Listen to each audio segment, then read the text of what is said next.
அண்மை செய்தி வயநாடு நிலச்சரிவு தொடர்பாக தற்போது கேரளாவில் அனைத்து கட்சி கூட்டம் தொடங்கியுள்ளது. மீட்பு பணிகள் மற்றும் மறுசீரமைப்பு பணிகள் குறித்து அது தொடர்பாக விவாதிப்பதற்காக கேரள முதலமைச்சர் பினராயி விஜயன் தலைமையில் கல்பெட்டாவில் அனைத்து கட்சி கூட்டம் தற்போது நடைபெற்று வருகிறது. பாதிக்கப்பட்ட பகுதிகளை சற்று முன் ஹெலிகாப்டர் மூலம் பினராயி விஜயன் ஆய்வு செய்த நிலையில் தற்போது அனைத்து கட்சிகளுடன் பினராயி விஜயன் ஆலோசனை நடத்தி வருகிறார். அது பற்றி அண்மை செய்தியை நாம் பார்த்துக் கொண்டிருக்கின்றோம். கூடுதல் விவரங்களோடு மகேஸ்வரன் இணைந்திருக்கிறார். மகேஸ்வரன், இந்த அனைத்து கட்சி கூட்டத்தில் யாரெல்லாம் பங்கேற்றிருக்கிறார்கள்?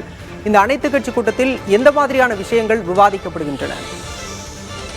பாலா, கேரள மாநிலம் வயநாடு மாவட்டத்தில் பேரிடர் பாதிப்பு ஏற்பட்ட பகுதிகளை முதல்வர் பினராயி விஜயன் இன்று காலை நேரில் வந்து ஆய்வு செய்தார். முன்னதாக ஹெலிகாப்டரில் பேரிடர் ஏற்பட்ட முண்டகை மற்றும் சூரல்மலை பகுதிகளை ஆய்வு செய்து பின்னர் இங்கிருந்து நேரடியாக கல்பட்டா சென்றிருக்கிறார். அங்கு தற்போது அதிகாரிகள் அளவிலான கூட்டம் துவங்கி இருக்கிறது. அதாவது 2 கூட்டங்கள் நடத்தப்படுகிறது.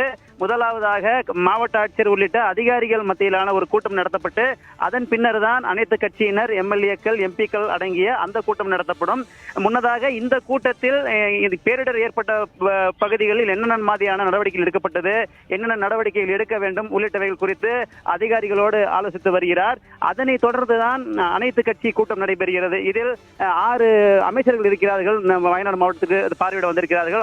அவர்கள் இருக்கிறார்கள். அதோடு உள்ளூரில் இருக்கக்கூடிய 3 எம்எல்ஏக்கள், உள்ளூர் பஞ்சாயத்து தலைவர்கள், பிரதிநிதிகள் என மற்றும் அனைத்து கட்சி தலைவர்கள் சந்திக்கிறார். காரணம், ஏற்கனவே பிஜேபி உள்ளிட்ட கட்சிகள் இந்த மீட்பு பணிகள் குறித்து பல்வேறு விமர்சனங்களை எழுப்பின. குறிப்பாக முன்னறிவிப்பு கொடுத்தும் நடவடிக்கைகள் எடுக்கப்படவில்லை என குற்றச்சாட்டுகளை முன்வைத்தனர். எனவே இந்த ஒரு சூழ்நிலையில் தான் தற்போது அவர் இங்கு வந்து இந்த ஆய்வுக் கூட்டத்தை நடத்துகிறார். இந்த ஆய்வுக் கூட்டத்தில் என்னென்ன மாதிரியான அடுத்த கட்ட நடவடிக்கைகள் எடுக்க வேண்டும், பாதுகாப்பு நடவடிக்கைகள் என்னென்ன எடுக்க வேண்டும், மீட்பு பணிகளை எவ்வாறு துரிதப்படுத்த வேண்டும் உள்ளிட்டவைகள் குறித்து ஆலோசிக்கப்படும். பாலா, நிலச்சரிவு ஏற்பட்ட பகுதிகளை ஹெலிகாப்டர் மூலம் ஆய்வு செய்த கேரள முதலமைச்சர் பினராயி விஜயன் தற்போது அதிகாரிகளுடன் ஆலோசனை நடத்தி வருகிறார். இதற்கு அடுத்தபடியாக அனைத்து கட்சி தலைவர்களுடனும் ஆலோசிக்க உள்ளார். அங்கிருந்து கூடுதல் தகவல்களை வழங்கியதற்கு நன்றி மகேஸ்வரன்.